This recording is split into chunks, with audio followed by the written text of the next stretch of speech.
Film ini menceritakan tentang kisah Sersan Kine, seorang prajurit baru di pasukan khusus yang bersiap untuk misi pertamanya. Alih-alih fokus pada senjatanya, Kine malah sibuk memilih camilan untuk dibawa berperang. Kapten Sugar atasannya menegurnya karena tidak fokus. Kapten Sugar dan timnya kemudian berkumpul untuk rapat di pesawat. Misi mereka adalah menyelamatkan agen CIA yang menyamar di organisasi Alexander Petrov di Filipina. Petrov dulunya adalah agen KGB dan sekarang memimpin mafia Rusia yang kuat dengan ratusan tentara setia. Tim lapangan dibantu oleh Kapten Ripper, seorang pilot terampil yang dapat mengendalikan serangan dari jarak jauh. Ripper juga seorang strategis cerdas yang dapat membimbing tim jika mereka terjebak. Namun dia sedang gelisah karena istrinya hamil dan akan melahirkan. Kapten Sugar dan timnya tiba di Filipina. Kine dengan tingkah konyolnya mencari camilan yang hilang membuat para prajurit senior tersenyum. Pilot mengatakan cuaca bagus untuk mendarat dari ketinggian 15.000 kaki. Karena ini adalah misi pertama Kine, dia diberi tugas sederhana untuk berbicara dengan pilot drone Ripper. Kapten Sugar percaya pada Kine dan mengingatkan semua orang bahwa setiap orang memiliki peran penting. Tim melompat dari pesawat dan mendarat di hutan. Ripper dan timnya siap dengan rudal sebagai cadangan. Ripper akan tetap berhubungan dengan Kine untuk pembaruan lokasi. Tim bergerak dengan hati-hati melalui hutan. Para senior mengejek Kine karena kurang pengalaman. Kine harus membuktikan dirinya saat mereka semakin dekat dengan tempat penyelamatan. Salah satu anggota terlihat lelah. Kine menerima nasihat dari Bishop, seorang senior yang memperingatkannya untuk mengharapkan hal yang tidak terduga dalam misi. Bishop menyebut medan perang sebagai tanah terkutuk di mana orang bisa kehilangan kemanusiaannya. Tim menemui kabut yang menyembunyikan pandangan mereka. Kine meminta Ripper menggunakan drone untuk mengintai, tetapi drone-nya rusak. Kapten Sugar memutuskan mereka harus tetap maju karena keterbatasan waktu. Saat memasuki kabut, mereka mengira melihat gerakan musuh, tetapi ternyata hanya seekor babi. Tim lapangan akhirnya mencapai dekat markas Petrov. Mereka memantau area dari sudut yang berbeda. Kine ditugaskan untuk mencatat koordinat untuk dilaporkan ke Ripper. Petrov meninggalkan markasnya. Ripper kesal karena drone-nya tidak berfungsi. Rekan-rekannya yang bising dan ia cemas menunggu kabar dari istrinya. Tim melihat beberapa mobil memasuki area Petrov. Ternyata itu adalah kelompok organisasi teroris dari Filipina yang dipimpin oleh Hashimi, pemimpin teroris paling kejam di Asia Pasifik. Kine melaporkan koordinat kepada Ripper yang telah memperbaiki drone-nya. Bishop mencurigai Hashimi melakukan perdagangan senjata dengan Petrov. Ketika Petrov lengah, dia diserang. Situasi semakin buruk ketika lebih banyak teroris muncul. Kapten Sugar memerintahkan serangan misil. Meskipun rudal berhasil mengenai musuh, Kapten Sugar dan Bishop tidak bisa menghindari serangan RPG dan gugur seketika. Kine satu-satunya yang selamat. Dilanda rasa takut dan panik mendengar situasi Kine, Ripper segera menyiapkan helikopter untuk menyelamatkannya. Namun saat tiba, Kine tidak bergerak. Dia takut teroris masih bersembunyi di dekatnya. Ripper meyakinkannya bahwa tempat itu aman dan mendorongnya, mengatakan bahwa Kine cukup kuat untuk menghadapi situasi ini. Akhirnya Kine mengumpulkan keberanian untuk menuju titik evakuasi sekitar 5 km dari sana. Saat menyeberangi sungai kecil, Kine mendengar suara mobil mencurigakan. Dia segera meminta Ripper untuk memeriksa dengan drone siapa yang ada di dalamnya. Ripper mengkonfirmasi bahwa mereka adalah orang-orang Hashimi. Jadi Kine harus segera bersembunyi. Di bawah pohon tumbang, Kine melihat dua teroris berkuda dengan anjing pemburu. Ripper menyatakan Kine untuk tetap diam karena anjing bisa merasakan bahaya. Dengan bantuan Ripper, anjing-anjing itu akhirnya bergerak pergi. Setelah situasi nyaman, Ripper menyuruh Kine terus menuju ke utara untuk meredakan ketakutan Kine. Ripper bercerita tentang kampung halaman mereka di Ohio. Kine jarang pulang karena ayahnya telah meninggal. Mendengar cerita Kine, Ripper menyampaikan belasungkawa dan mengubah topik pembicaraan untuk menghiburnya.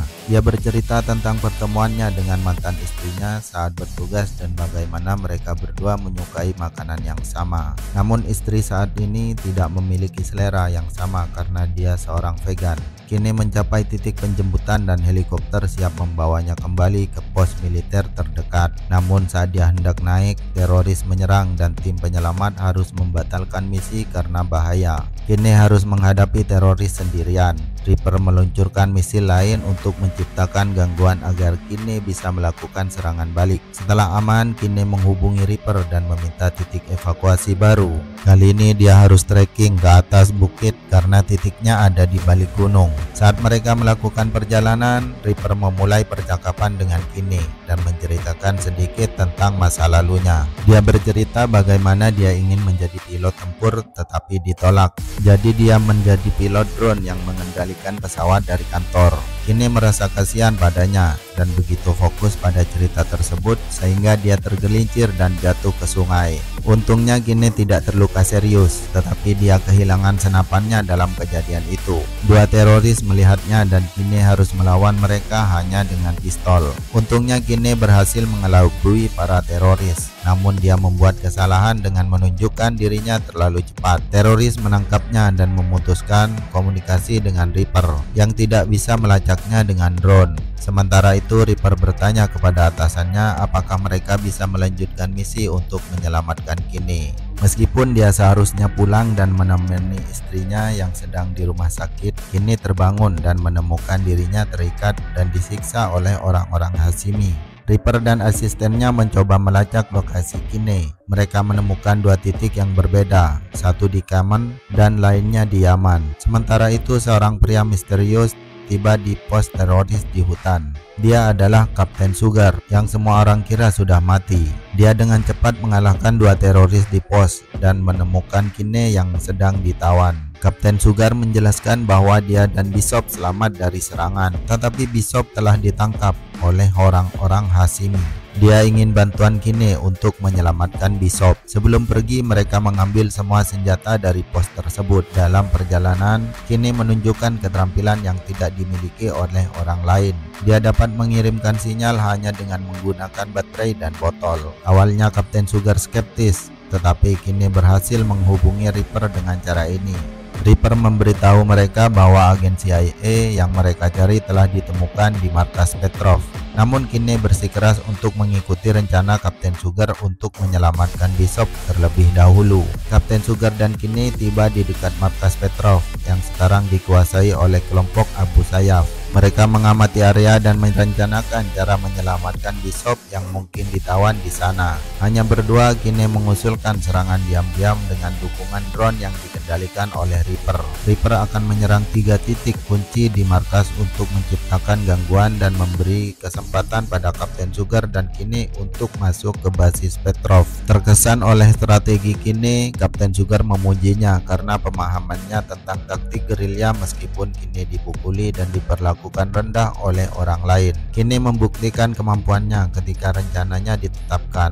Kine menghubungi Reaper untuk mengkoordinasikan serangan. Saat Reaper hendak mengirim drone, dia dihentikan oleh atasannya yang mengatakan bahwa dia akan digantikan oleh pilot baru. Reaper menolak karena tahu misi itu adalah tanggung jawabnya, tetapi atasannya tidak mendengarkan dan memintanya meninggalkan ruangan. Pada saat yang sama, Kapten Sugar berbagi amunisi dengan Kine. Mereka berhasil menyusup ke basis dan harus segera menonaktifkan penjaga sebelum pilot drone meluncurkan misil.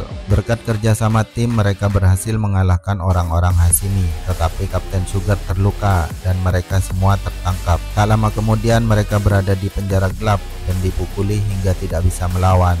Mereka melihat Bishop terkurung bersama mereka. Kine mencoba mengelabui musuh dengan mengatakan bahwa tentara Amerika akan menyerang jika mereka tidak dilepaskan. Tetapi musuh tidak percaya karena dia tidak bisa menghubungi pilot drone tanpa perangkat komunikasi. Kapten Sugar kemudian mendesak Kine untuk menyelamatkan Bishop, percaya pada potensi Kine untuk menjadi anggota pasukan khusus terbaik. Tiba-tiba teroris menyeret Kapten Sugar pergi ke Hashimi. Hashimi membunuh Kapten Sugar di depan mata Kine. Kine hancur karena Kapten Sugar selalu percaya padanya, bahkan ketika yang lain meragukannya. Saat Kine berduka atas kematian Kapten Sugar, tentara Hashimi menyeretnya keluar untuk diinterogasi. Mereka memukulinya dengan brutal. Hashimi menjelaskan menjelaskan sejarah penjara yang dibangun oleh Jepang selama kolonisasi Filipina. Setelah kemerdekaan, pemerintah meninggalkannya dan Abu Sayyaf mengambil alih pada tahun 1991.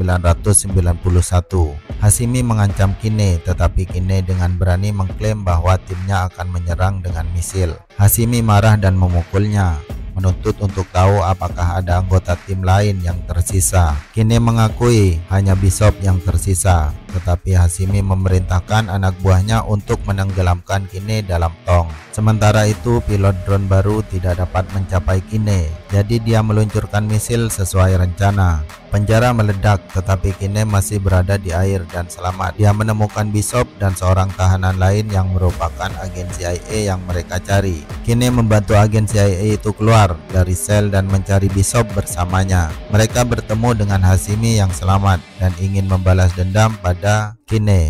Mengejutkan, Kine melawan dengan ganas dan mengalahkan Hashimi. Bishop kagum bahwa Kine yang diremehkan bisa menaklukkan pemimpin teroris yang berbahaya. Sementara itu, Reaper marah karena rekannya menonton pertandingan bola basket daripada fokus pada misi. Dia bahkan memarahi atasannya karena tidak memprioritaskan misi. Meskipun dia harus mengorbankan waktu sendiri, meskipun istrinya sedang hamil. Kemarahannya meluap dan dia memecahkan TV di markas. Bishop merasa bangga pada Kine yang diremehkan tetapi telah menyelamatkan nyawanya. Di akhir film, Reaper diminta oleh asistennya yang akan segera menikah dan tinggal sendiri untuk menjadi walinya dan menggantikan ayahnya yang sudah meninggal.